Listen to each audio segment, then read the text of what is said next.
Senator Alsobrooks. Thank you so much. Thank you, Chair Capito and Ranking Member Whitehouse, for holding today's hearing, and certainly want to say thank you as well to all of our witnesses who are here.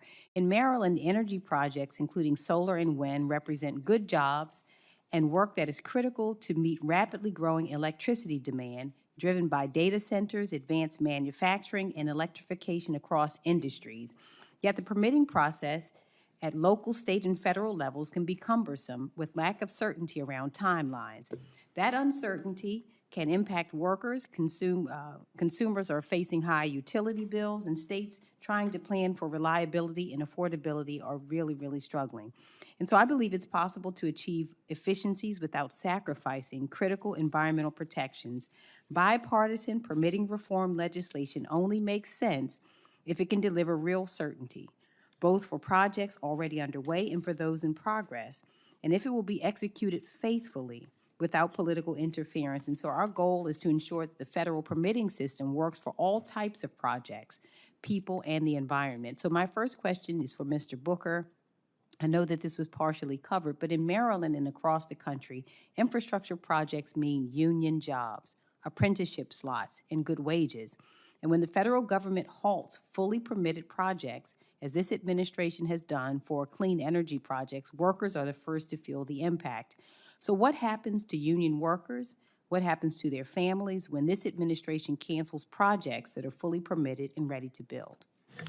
And I'll start with the Revolution Wind project that was, had started and stopped twice now, where our members were on the water working, building offshore wind for Revolution Wind off the coast of Rhode Island. On December 22nd or 23rd, they got a stop work order. They didn't get a paycheck on December 30th. They were sent home. They didn't have a job. They had to wait for a federal judge to say that you can go back to work, that this was improper. So as we all gathered with our friends and families and enjoyed the year and reflected on the last year, we had members who sat at home wondering if they were going to be able to go back to work. And they get paid by the week. So imagine that uncertainty, imagine that uneasiness that you would have if you wasn't sure when your next paycheck was going to be.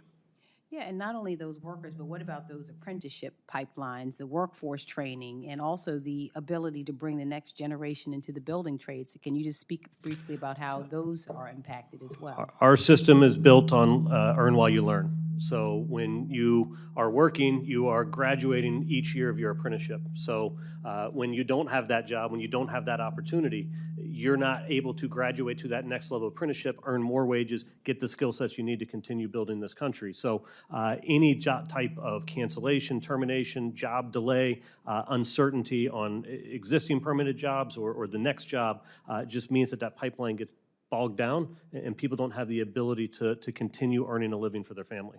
Thank you. So I want to ask Mr. Terry, just to move quickly to demand and reliability. States like Maryland are facing electricity demand growth driven by data centers, advanced manufacturing, and electrification. Meeting that demand requires new generation and new transmission delivered on predictable timelines. So how serious is the reliability risk when projects to meet this demand are delayed, stalled, or canceled after years of planning and permitting? An excellent question.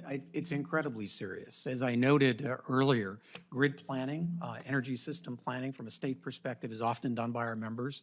When they project out how resources will come online, things that are needed, engagement with utilities, engagement with independent power producers and the delivered fuels industry, when those plans go awry because of permitting delays, whether that's state, federal, or local, it creates a tremendous risk to the system overall. It's very interdependent, our fuels and grid system. So I think it's a tremendous concern. Thank you. And just finally, regarding federal accountability, Ms. Ross Hopper, my colleagues and I have raised concerns in this committee about the administration's failure to implement laws as Congress intended and directed.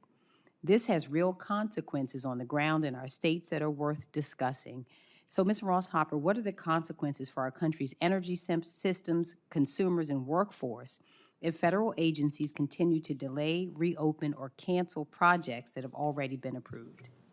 Well, thank you to my home senator for that question. I will echo what others have said, and I will put a finer point on the cost, right? You heard about reliability, which is a huge risk especially in weather like we're having today or incredibly hot weather, even if we have rolling brownouts, that's incredibly impactful to especially people with medical needs who need electricity. But in addition, prices continue to go up, right? We are all experiencing that. I feel it when I open my electricity bill. I know others do as well. And so when electrons were supposed to be delivered, and they are no longer available because we weren't able to finish the project, that's more pressure on the system and prices will go up. So it impacts all of us. Thank you so much.